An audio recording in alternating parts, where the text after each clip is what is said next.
साथियों नमस्कार। आप सभी का बहुत बहुत स्वागत है आज के इस वीडियो में।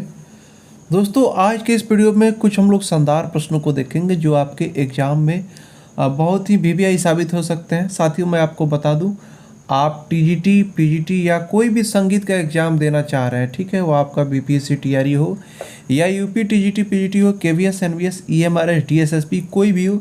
साथियों एक चीज़ आप समझ जाइए कि संगीत का कोई भी क्वेश्चन हो, आप किसी भी एग्ज़ाम में उसको बराबर रूप से पा सकते हैं, क्योंकि आपका एग्ज़ाम के अनुसार ये नहीं कहता है कि आप किसी और एग्ज़ाम में जा रहे हो तो वहाँ पे प्रश्न बदल जाएंगे।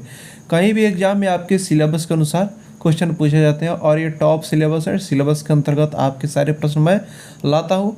आपको एक चीज़ और बता दूँ कि ऑलरेडी बहुत सारे शानदार शानदार प्रश्नों को आपके सिलेबस के अनुसार बता दिया गया, जो कि आपके इसी चैनल पे आपका एजुकेशन लैंग्वेज चैनल भी यूट्यूब चैनल भी है, आप सब्सक्राइब कर लीजिएगा अगर नए हैं तो, और टेलीग्राम चैनल को भी ज्वाइन कर लीजिएगा शानदार शानदार अपडेट्स और मटेरियल्स के लिए। तो साथियों मैं आपको सूचना दे दूं कि आपके इस चैनल पे आप जा कर के प्लेलिस्ट देख सकते हैं। ऑल म्यूजिक एग्जाम और बीपीएससी टीआरई 4 दो प्लेलिस्ट है, आप दोनों का वीडियो देख जाइएगा। आपका आने वाला टीजीटी पीजीटी में अगर आप संगीत शिक्षक बनना चाहते हैं या कोई भी एग्ज़ाम देना चाहते हैं संगीत का, उसमें बिल्कुल आपको मदद मिलेगा। सारे रिसर्च वाले क्वेश्चन है सिलेबस के अनुसार है। तो चलिए साथियों समय न गंवाते हुए हम लोग प्रश्न को देखते हैं। टोन के अंतर्गत कितने श्रुति का अंतर होता है? एक चीज़ आप समझ जाइए, देखिए 4 श्रुति और 3 श्रुति और 2 श्रुति, ये 3 तरह के श्रुति अंतर होते हैं। ये एक इसको चतुश्रुतिक बोलते हैं, इसको त्रिश्रुतिक और इसको द्विश्रुतिक, ठीक है। इसमें होता क्या है कि जो आपका टोन है उसको, तो इसका आंसर तो 4 हो जाएगा। तो 4 श्रुति अंतर को हम लोग टोन बोलते हैं, 2 श्रुति अंतर वाले को हम लोग क्या बोलते हैं? सेमी टोन बोलते हैं, ठीक है, सेमी टोन। और आपका 3 श्रुति वाले को माइनर टोन कहते हैं, ठीक है। तो इस तरह से इसका स्वरूप रहता है श्रुति अंतर का। तो हम लोग का जो आंसर है टोन के अंतर्गत कितने श्रुति का श्रुति अंतर आता है, तो 4 इसका आंसर हो जाएगा। चलिए अगला क्वेश्चन है, स्लर से क्या अभिप्राय है? साथियों मैं आपको बता दूं, इसमें आपका एमसीक्यू के साथ साथ टॉप पुस्तकों से भी मैं वन लाइनर क्वेश्चन इकट्ठा करके ला रहा हूं। मैं अपने तरीके से आप सभी के समक्ष एक सहयोग के रूप में ला रहा हूं। आगे जैसे भी आपका एग्ज़ाम नज़दीक आते जाएगा, जैसे नोटिफिकेशन का स्वरूप रहेगा, और भी शानदार शानदार मटेरियल आपके लिए तैयार किए जा रहे हैं, सारी चीज़ आपको मिलेंगे। बस आप चैनल पर जुड़ रहे हैं, आप सभी का प्यार मिलता रहे। चैनल पे नया तो चैनल को सब्सक्राइब कर लीजिए और शेयर करके मेरा सहयोग करिए, ताकि ज़्यादा से ज़्यादा हमारे संगीत के जो भी अभ्यर्थी हैं वो जुड़ सके और उनको फ्री में अच्छा अच्छा कंटेंट मिल सके। मैं अपनी तरफ से पूरी कोशिश कर रहा हूँ कि आपको शानदार कंटेंट मिले। तो चलिए एक चीज़ यहाँ पे आप देख लीजिए, स्लर से क्या अभिप्राय है? स्लर क्या होता है? जैसे कि आप मीड बोलते हैं ना, मीड जिसको, तो स्लर उसी को बोलते हैं, ठीक है। तो स्लर क्या होता है? ये आपका क्या बोलते हैं, वेस्टर्न म्यूजिक में इसको मीड को स्लर बोलते हैं, ठीक है। स्लर और मीड एक ही है, तो स्लर का उपनाम आप एक तरह से समझ सकते हैं। अभिप्राय का मतलब इससे संबंधित, तो स्लर से क्या अभिप्राय? मीड आंसर हो जाएगा। चलिए अगला क्वेश्चन हम लोग देख लेते हैं। महान कलाकार त्यागराज जी भारत के किस राज्य से थे? देखिए आप सभी जो सुने हैं त्रिमूर्ति का नाम सुने होंगे कि आप दक्षिण संगीत के त्रिमूर्ति कौन कहे जाते हैं। तो त्रिमूर्ति में त्यागराज, श्यामा शास्त्री और मुत्तुस्वामी, ये 3 लोग आते हैं। त्रिमूर्ति इन्हीं को कहा जाता है। तो उसमें जो त्यागराज थे वो दक्षिण संगीत के भी त्रिमूर्ति के अंतर्गत है। तो त्यागराज का जो संबंध है भारत के किस राज्य से है? तो तमिलनाडु से इनका संबंध है, ठीक है। अगला क्वेश्चन हम लोग देख लेते हैं, दक्षिण संगीत के पितामह किसको कहते हैं? साथियों यहाँ पे बहुत ही कन्फ्यूजन बना रहता है दक्षिण संगीत के पितामह में और त्रिमूर्ति में। अक्सर इसी में लोग कंफ्यूज हो जाते हैं। जैसे आप, मैं उम्मीद कर रहा हूँ जिन ये क्वेश्चन जो बहुत डीपली नहीं जानते होंगे, मैं ये उम्मीद करता हूँ कि आप सभी एक से अधिक इसका आंसर लगा रहे होंगे, लेकिन नहीं, मैं आपको बताता हूँ। यहाँ पे आप श्यामा शास्त्री और त्यागराज को देख करके कंफ्यूज हो जाएंगे। और इसी तरह का अगर कंसेप्ट के साथ अगर आप नहीं पढ़ते हैं, नहीं जानकारी लेते हैं, तो एग्जाम इसी तरह से फिसलन हो जाती है। तो देखिए मैं बताता हूँ इसका आंसर क्या होगा। दक्षिण संगीत में पितामह, जब पितामह का बात आ जाएगा ना, तो पुरंदरदास इसका आंसर हो जाएगा। तो ये चीज़ ध्यान रखिएगा। चलिए अगला क्वेश्चन है, तानसेन समारोह का संबंध किस जगह से?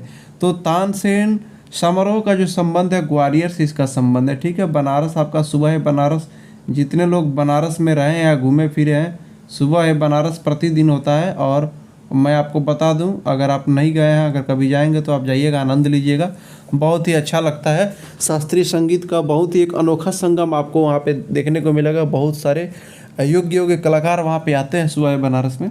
वहीं आपका कानपुर में भी एक संगीत समारोह होता है, उसका नाम है आपको मैं हाँ बिट्ठूर संगीत समारोह, ठीक है। तो चलिए इसका आंसर हो जाएगा तानसेन संगीत समारोह का। यहाँ पे संगीत छूट गया, तानसेन संगीत होगा, इसका आंसर होगा ग्वालियर। चलिए साथियों, अगर मिस टाइपिंग में किसी तरह का आपको एरर दिखे तो आप उसको समझिएगा, क्वेश्चन की भावना से आप आंसर दीजिएगा, ठीक है। होता है, टाइपिंग करते समय गलतियां हो जाती है। अगला क्वेश्चन है, आधुनिक विद्वानों के अनुसार गंधार को किस श्रुति पर रखा गया है।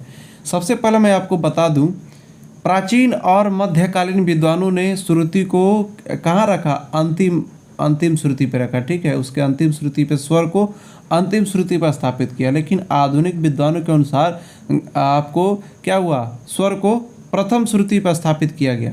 तो अब क्वेश्चन ये आता है कि आधुनिक विद्वानों के अनुसार गंधार को किस श्रुति पर रखा गया। तो पहला श्रुति पे तो आपका सा आ गया, फिर आपका उसके बाद में पांचवें श्रुति पे रे आ गया, और आठवीं श्रुति पे तीव्रा कुमति मंद्रा चंद्रवती दावत ये करके जो आपका रौद्री आता है, ठीक है। आप ऐसे जब काउंट करेंगे 22 श्रुति को, रौद्री आपका 8 नंबर पे प्राप्त होता है, ठीक है। 8 नंबर पे प्राप्त होता है। तीव्रा कुमति मंद्रा छंदवती दावती रजनी रक्तिका और आपका ये रौद्री, ठीक है। तो इस तरह से 7-20 में थोड़ा सा बफरिंग आ जा रहा है टेक्निकल इशू के कारण। चलिए अगला ये क्या बोलते हैं, इसका आंसर हो जाएगा 8 आंसर हो जाएगा। अगला क्वेश्चन आ जाएगा, एक सप्तक में सेंट के मान कितने पाए जाते हैं। देखिए एक सप्तक में 1200 सेंट पाए जाते हैं, ठीक है। तो यही इसका आंसर हो जाएगा। ये क्वेश्चन आपका कुछ ये क्या बोलते हैं वेस्टर्न से क्वेश्चन है कुछ, ठीक है। एग्जाम में सभी तरह के प्रश्न पूछे जाते हैं। आप सभी देख रहे होंगे कि बीपीएससी टीआरई में भी आपके वेस्टर्न से बहुत सारे प्रश्न पूछे गए हैं। तो जिस तरह से सिलेबस है और एग्ज़ाम का जो स्वरूप है, जिस तरह से क्वेश्चन पूछने का जो फंडा है, इन सारे चीज़ों को ध्यान में रखते हुए हम लोग तमाम प्रश्नों को आपके समक्ष लाएंगे। जैसे जैसे आपका एग्ज़ाम नज़दीक आते जाएगा और शानदार कंटेंट आपको भर भर के मिलेगा, अच्छे क्वांटिटी में और भी ज़्यादा संख्या में। तो चलिए अगला क्वेश्चन, निम्नलिखित में अन्नपूर्णा देवी का संबंध पारिवारिक संबंध, यानी कि यहाँ पे टाइपिंग एरर है, पारिवारिक संबंध किन से है। अन्नपूर्णा देवी का पारिवारिक संबंध किन से है, तो इसका आंसर 1 से अधिक हो जाएगा। मैं आपको बता दूं, ये पंडित रविशंकर जी के साथ इनका पति पत्नी का रिश्ता था, और वहीं अलाउद्दीन खान की ये बेटी थी, ठीक है। तो ये हम लोग का आंसर हो जाएगा 1 से अधिक। अगला क्वेश्चन है, रागों को गाते समय किसकी प्रधानता होती है, यानी कि रागों को जब हम लोग गाते हैं तो क्या चीज़ की प्रधानता होती है।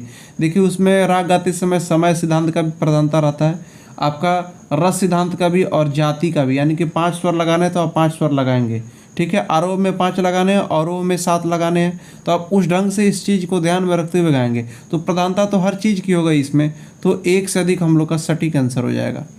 चलिए अगला क्वेश्चन है, तिलवाड़ा ताल बजता है, यानी कि तिलवाड़ा ताल किस में बजता है। तिलवाड़ा ताल आपका विलंबित ख्याल के साथ बजता है, तो इसका सटीक आंसर हो जाएगा। चलिए तिलवाड़ा ताल 16 मात्रा का होता है। चलिए हम लोग 1 लाइनर हिट क्वेश्चन को देख लेंगे टॉप बुक से। यहाँ पे आपको अभी मैं ये लाया हूँ, ये भी क्वेश्चन आपके घराना से संबंधित कलाकारों का आपका ये श्रृंखला है, इसको हम लोग एक बार देखेंगे। हम लोग फटाफट देख लेंगे, चूँकि 1 लाइनर क्वेश्चन है। इसको मैं इसलिए ला रहा हूँ, किताबों से अच्छे कंटेंट जो मिल रहा है, मैं इसको इसलिए ला रहा हूँ कि आप सभी के समक्ष बस एक बार क्या बोलते हैं, एक बार रिव्यू हो जाएगा तो आपके दिमाग में फिट हो जाएगा। क्योंकि सारी चीज़ों को रिवाइज करते रहना है, जो भी तरीका है जो बेटर से बेटर हो सके उसको हम लोग को करते रहना है। तो क्वेश्चन है, सुरेश बाबू माने जो कि किराना घराने से थे, कि उनके गुरु का नाम बताइए। तो अब्दुल वहीद खां हो जाएगा। काले खां के प्रसिद्ध शिष्य का नाम बताइए। अब्दुल करीम खां, यानी कि अब्दुल करीम खां के गुरु कौन थे, काले खां। मैं पिछले वीडियो में भी ये इस चीज़ को मैं बताया था। अब्दुल करीम खां किस घराने से संबंधित है, किराना घराना। सवाई गंधर्व के गुरु का नाम बताइए, अब्दुल करीम खां, ठीक है। सवाई गंधर्व के गुरु का क्या नाम है, अब्दुल करीम खां। ये क्वेश्चन बहुत बार पूछा गया है, अब्दुल करीम खां के शिष्य सवाई गंधर्व, ये ध्यान में रखिएगा। सवाई गंधर्व को अन्य किस नाम से जाना जाता है, राम भाव कुंद गोपालकर, यानी कि सवाई गंधर्व का ये दूसरा नाम है। सवाई गंधर्व के प्रसिद्ध शिष्य कौन है, पंडित भीमसेन जोशी, ठीक है। सवाई गंधर्व के गुरु हैं अब्दुल करीम खां, यानी कि ये भी किराना घराने से हैं। और उनके यानी कि अब्दुल करीम खां के शिष्य सवाई गंधर्व, और सवाई गंधर्व के शिष्य आपके भीमसेन जोशी, ये भी किराना घराने के। पंडित भीमसेन जोशी के घराने का नाम बताइए, किराना घराना हो गया। अगला क्वेश्चन हम लोग देख लेते हैं, गंगूबाई हंगल यानी कि जो भी वो ये भी किराना घराने से थी, इनके गुरु का नाम सवाई गंधर्व, यानी कि सवाई गंधर्व के शिष्य आपके गंगूबाई हंगल भी हो गए, ठीक है, और आपके भीमसेन जोशी भी हो गए।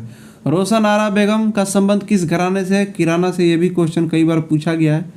रोशन आरा बेगम के गुरु कौन है, तो रोशन आरा बेगम के गुरु अब्दुल करीम खां है। हीराबाई बड़ौदकर किस घराने से है, तो किराना आंसर हो जाएगा। हीराबाई बड़ौदकर के गुरु का नाम बताइए, तो फैज मोहम्मद हो जाएगा। प्रभा अत्रे यानी कि ये भी किराना घराने के, इनका गुरु का नाम बताइए, हीराबाई बड़ौदकर हो जाएगा। ये सभी आप देख रहे होंगे कि शानदार क्वेश्चन आपको, भले एमसीक्यू के फॉर्म में नहीं है लेकिन वन लाइनर में भी आपको रिवीजन की बहुत ही आवश्यकता है, इसलिए आपको इस तरह के कंटेंट लाए जा रहे हैं। आप देख रहे होंगे जितने भी प्रश्न हैं कई बार कई सारे एग्जामों में पूछे गए। तो चलिए अगला क्वेश्चन है, मियाँ अचपल को किस घराने का संस्थापक माना जाता है, तो मियाँ अचपल को किस घराने का संस्थापक माना जाता है, दिल्ली के, ठीक है। तानरस खां के घराने का नाम बताइए, दिल्ली। तानरस खां के गुरु कौन थे, मियाँ अचपल। मम्मन खां के गुरु का नाम बताइए। अच्छा, दिल्ली घराने के एक सिद्धार खां हैं जिनको तबला, दिल्ली घराने का जो तबला घराना है उसके लिए उनको जाना जाता है, तो ये चीज़ ध्यान रखिएगा। ये मियाँ अचपल जो है ये दिल्ली घराने के गायकी वाले घराने का बातचीत यहाँ पे हो रहा है। तो मम्मन खां के गुरु का नाम बताइए, अब्दुल संगी खां। मम्मन खां के घराने का नाम बताइए, मम्मन खां भी दिल्ली घराने से थे।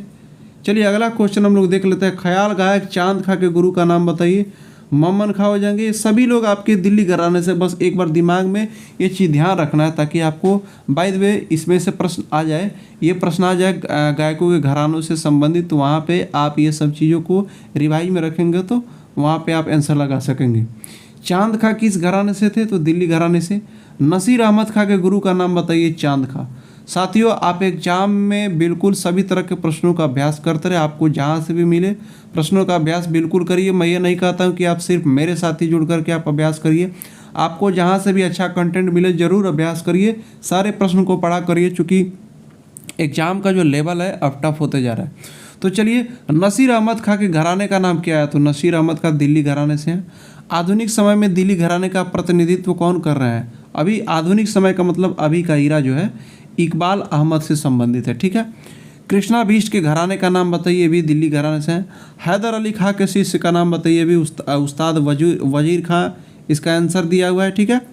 उस्ताद वजीर खां किस घराने से संबंधित है, एक चीज़ ध्यान रखिएगा, उस्ताद वजीर खां भी कई बार पूछे गए हैं, ठीक है। ये विष्णु नारायण भातखंडे जी के भी गुरु माने जाते हैं, ठीक है। तो रामपुर सासवान आपका इनसे संबंधित है, उस्ताद वजीर खां से। अगला क्वेश्चन आ ही गया, पंडित विष्णु नारायण भातखंडे के गुरु कौन थे, उस्ताद वजीर खां, ठीक है। वैसे आपको भातखंडे जी और जगह से भी सीखे हुए माने जाते हैं, लेकिन मेनली रूप से जो मिलता है कई सारे अच्छे पुस्तकों में, ये देखिए संगीत में यही होता है कि अगर 2-4-5 पुस्तक अगर आप सेम टॉपिक में पढ़ लेते हैं तो किसी न किसी पुस्तक में आपको अंतर मिल जाएगा, लेकिन हम लोग उस पुस्तक को आधार मान करके चलते हैं, जो मोस्ट ऑफ बुक है उनको हम लोग मान करके चलते हैं। तो अगला क्वेश्चन है, विष्णु नारायण भातखंडे का गुरु का नाम घराने का नाम रामपुर सासवान हो गया, गुरु का नाम वजीर खां हो गया। बहादुर हुसैन खां के घराने का नाम रामपुर सासवान हो गया, ठीक है।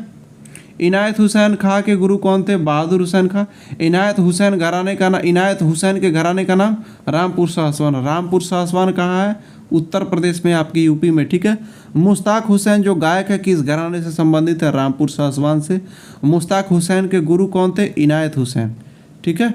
अगला क्वेश्चन है, फिदा हुसैन किस घराने के कलाकार थे, रामपुर सासवान के। निसार हुसैन खां यानी कि ये भी रामपुर सासवान के, इनके गुरु कौन थे, फिदा हुसैन। सरफराज हुसैन किसके शिष्य थे, तो निसार हुसैन के। गुलाम मुस्तफ़ा खां किस घराने से संबंधित है, रामपुर सासवान। श्रीमती सुलोचना बृहस्पति किस घराने से हैं, रामपुर सासवान। ये सभी रामपुर सासवान के टॉप मोस्ट ये कलाकार हैं, आप सभी के समक्ष लाया गया है, प्रश्नों के माध्यम से आप जरूर रिवीजन करते रहें। श्रीमती सुलोचना बृहस्पति के गुरु का नाम बताइए, उस्ताद मुश्ताक हुसैन। ये श्रीमती सुलोचना बृहस्पति जो हैं ये भी बहुत अच्छी कलाकार है, इनके बारे में भी एग्जाम में पूछा जाता है। तो श्रीमती सुलोचना बृहस्पति के गुरु का नाम बताइए, उस्ताद मुश्ताक हुसैन का आंसर हो जाएंगे। आजकल रामपुर सासवान घराने के प्रतिनिधित्व कौन कर रहे हैं, उस्ताद राशिद खां, हाल ही में इनका निधन भी हो गया है, ठीक है, तो चलिए हम लोग मिलते हैं साथियों नेक्स्ट वीडियो में। आपको मैं बता दूं, एजुकेशन गंगवे आपका यूट्यूब चैनल, अगर नए हैं तो चैनल को सब्सक्राइब जरूर कर लीजिएगा, ताकि भविष्य में और भी जो शानदार कंटेंट हो जो आपके एग्जाम के जैसे जैसे नज़दीक आएंगे और भी आपको क्वालिटी और क्वांटिटी अच्छा मिलते जाएगा। उसके लिए काम चल रहा है। और एजुकेशन गंगवे आपका टेलीग्राम चैनल भी है, वहाँ पे भी आप फॉलो कर लेंगे। चलिए साथियों, मिलते हैं नेक्स्ट वीडियो में।